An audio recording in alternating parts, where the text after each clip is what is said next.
အိမ်ပတင်ပေါက်ကိုငါငေးကြည့်ရင်ကလေးလေးတွေကြောင်းသွားရမြင်တော့ငယ်တုန်းကတို့တွေပြေးလွှာကြောင်းတက်ခဲ့တဲ့ဆယ်ရန်ကြောင်းသာဘဝကိုပြန်ပြီးလွမ်းမိတယ်တယောက်နဲ့တယောက်နဲ့လက်တွေကိုတွန်းဝေးဆုံးကိုတူတူပြေးထွန်းအောင်မြင်ဖို့အတွက်ကြိုးစားပေမဲ့တချို့တွေအောင်မြင်တချို့တွေကြာဆုံးလောကကြီးရဲ့လေထဲမှာရောင်ချချနဲ့တယောက်ထဲငါ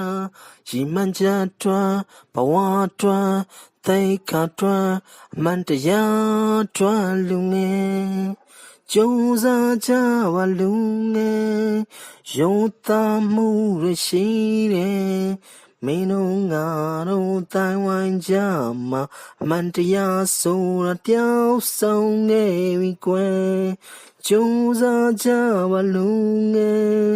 ရုံသားမှုရရှိတယ်မင်းတို့ငါတို့တိုင်းဝိုင်းကြမှာအမှန်တရားဆိုတာတယောက်ဆုံးနေပြီကွယ်ဒီနိုင်ငံမှာလူငယ်ဖြစ်ရင်လူကြီးကိုပြန်ခံမပြောနဲ့မိဘဆိုယူတရားမယ်ဆရာစကားဆိုနေနာထောင်မှာပညာတတ်ကြည့်ဖြစ်လိမ့်မယ်ကွယ်ဖြစ်ချင်တာတွေဘတော်မလုံးနဲ့ဖြစ်တဲ့နာကိုနေရလို့ကွယ်ဒီနိုင်ငံမှာဒီစကားတွေကလူငယ်တွေတွန်းနေမှန်သလားကွယ်ငယ်တုန်းကမေးပြောဘူးတဲ့မကောင်းတာလုံးရမိုးကြိုးပြင်းမယ်အသက်ကြီးလာမှကျွန်တော်တွေးမိတာ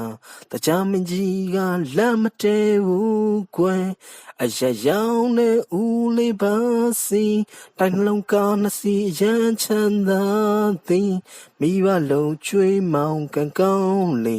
မိုးကြိုးပြင်းကဆုံးသွားပါပြီလောကပါလာတရားတွေထဲ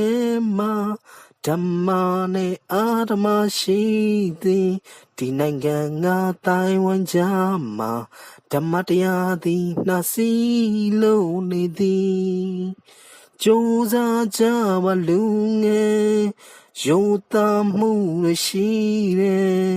မင်းတို့ငါတို့တိုင်းဝိုင်းကြမှာမန်တရားဆိုတာတယောက်ဆုံးခဲ့ပြီကွယ်ကြိုးစားကြပါလူငယ်ရုံသားမှုရရှိတယ်မင်းတို့ငါတို့တိုင်းဝိုင်းကြမှာအမှန်တရားဆိုတာတနေ့တော့တွေ့ပါမယ်